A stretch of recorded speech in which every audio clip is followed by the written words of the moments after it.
today is Alex Walker, of course, the CEO of East Star Resources. Alex, good to be speaking again. How are you doing? Very well. Thanks, Mark, having me on. Thanks for having me on again today.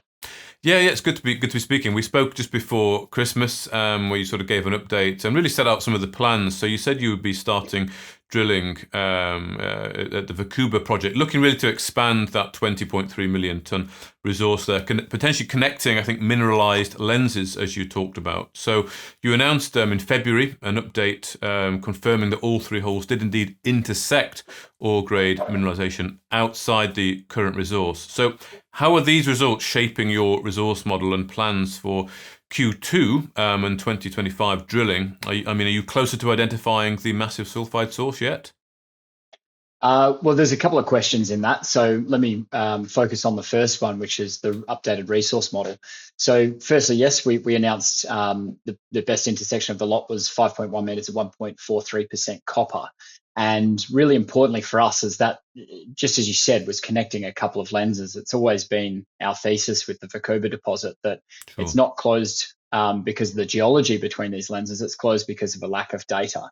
And so this is a really good example of that, where we've drilled a hole in between two of our lenses and we've hit sulfide and we've hit copper mineralization. So in essence, in a mine plan, that directly correlates to transferring that entire section from what was waste, which has zero value but costs money to remove, to now ore, which has value and therefore you want to remove and put through the mill.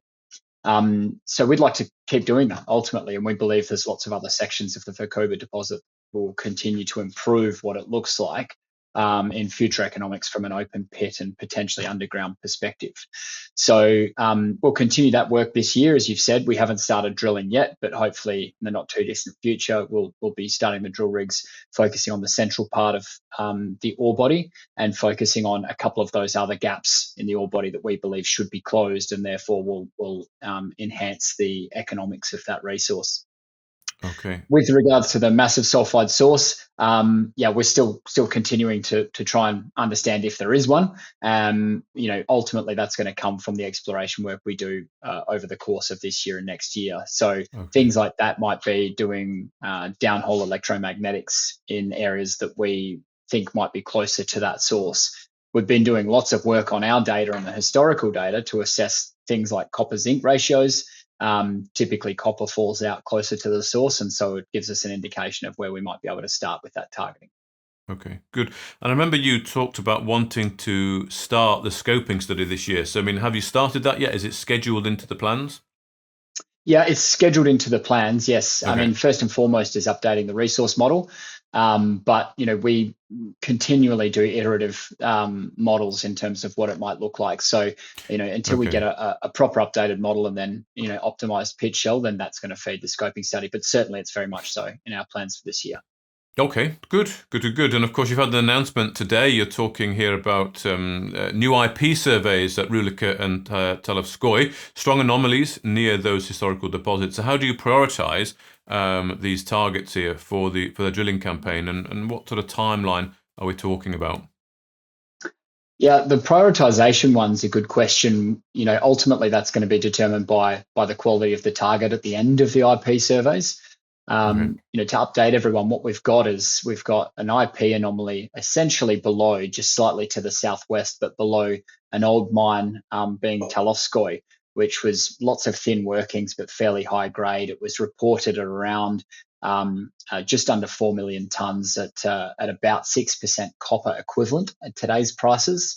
And so having an anomaly that sits below that region is pretty exciting for us. So what we've been doing is doing infill lines to refine that target. So that was an anomaly that was derived from the IP survey at the end of last year. The infill lines will give us we hope should give us a more distinct target, and therefore we'll be able to follow that up with drilling. But then we've also got the Rulikha area, and Rulikha is a region which we've known about for some time, but we've been trying to assess it in terms of accessibility, in terms of potential, and in terms of strike. We've done 3 years worth of work in the region to understand the rock packages that we're in, and so we're very, very confident that we're in the same rock package which produced those absolutely fantastic mines just down the road, Nikolovskoye and Artemyevsky.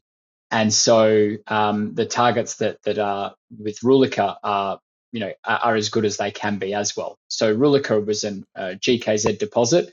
We've been collecting and digitizing the historical data, and we'll be updating the market on that in the very near future. But importantly, the fact that we have a strong electromagnetic anomaly and some very strong and very long in terms of strike length, very high chargeable IP anomalies is super positive because they are right next to a known deposit and therefore make for very, very good targets. And I should point out, for those that are a bit more attuned with geophysics, you can get false indicators. So we want to be very careful on those. But as it stands today, most of the things that give you false indicators, things like graphite, we've not been able to map at surface. So what we've got is something that looks like disseminated sulfide, very, very close to an area with proven disseminated sulfide. So we're really excited about the potential for that area. Okay, good. I mean, and are there any comparisons that you can draw between Verkhuba and Rulikha? Not so much between Verkhuba and Rulikha. Verkhuba, in essence, is more like a distal VMS, we believe, at the moment. So, more akin to a turbidite flow, a little bit further from the source. Rulikha, we're working on at the moment, so we don't have a standard geological model. However, having had a look at some of the historical drill results, it looks a lot more like a traditional VMS. So, in essence, what you would see at Talovskoye or Artemyevsky, those really big, 20, 30, 40, 50 million ton mines that are just down the road. Okay. And just thinking about the plans then, so just reading the annual results, which were out a few weeks ago as well. So you talked in there about what you raised. I think it's 1.16 million in 2024. So with sort of the activity ramping up now, the drilling, the geophysics, how are you positioned financially to execute on these plans? We can, everything that I've just discussed, we can execute. So we've fully funded to complete the drilling that we want to drill at Verkhuba, and to test the Talovskoye target, to finish the IP surveys, first of all, to test the Talovskoye target, to test a couple of the Rulikha targets, and also we'll consider this a bit leading to test our Snowy target as well, which we hope to do in the coming months.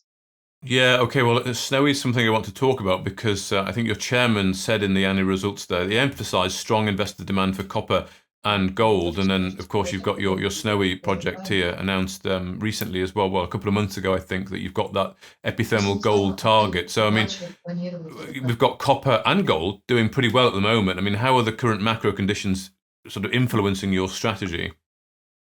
Yeah, I mean, holistically, our strategy is more influenced by the long-term outlook for copper. That's principally what we came into in this. Yeah. However, it's hard to look past a positive gold price, and gold has always been part of E-Star's portfolio.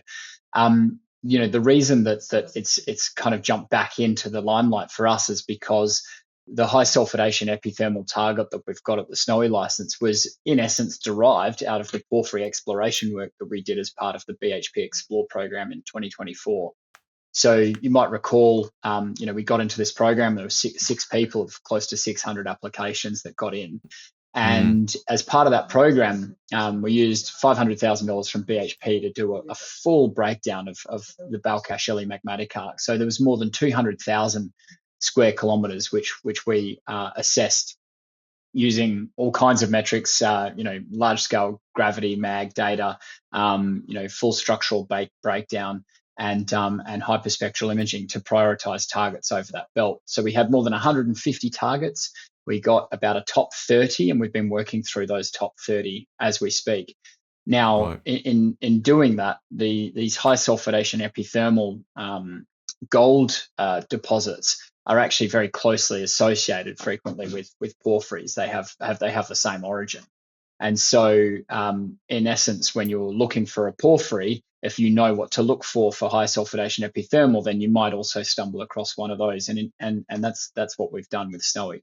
So yeah, we're really excited. We're really excited about that target. It's got a serious scale potential. So it sounds like there's a fair bit that's going to be going on throughout the next sort of quarter or two, if that's fair enough to say. So you're working on the resource for Verkhuba, and of course that scoping study. Then you're going to be testing at Rulikha, Talovskoye, and of course the gold at Snowy. So quite a bit going on, with Verkhuba being your flagship, and I guess the other ones being a bit more blue sky. Yeah, exactly. I mean, what we've demonstrated as operators, as people working in Kazakhstan, is we can operate efficiently. We can find historical data and make the most of it, and we can convert and find things into JORC resources, which we've done at Verkhuba. I fully expect to continue to do that, make greenfields discoveries, but also utilizing historic resources to build out our portfolio. So, that's absolutely right. It's what we intend to do more of. This year's going to be a very, very big year for us for that, making the most of, 2 other VMS deposits that are in the region and drilling those.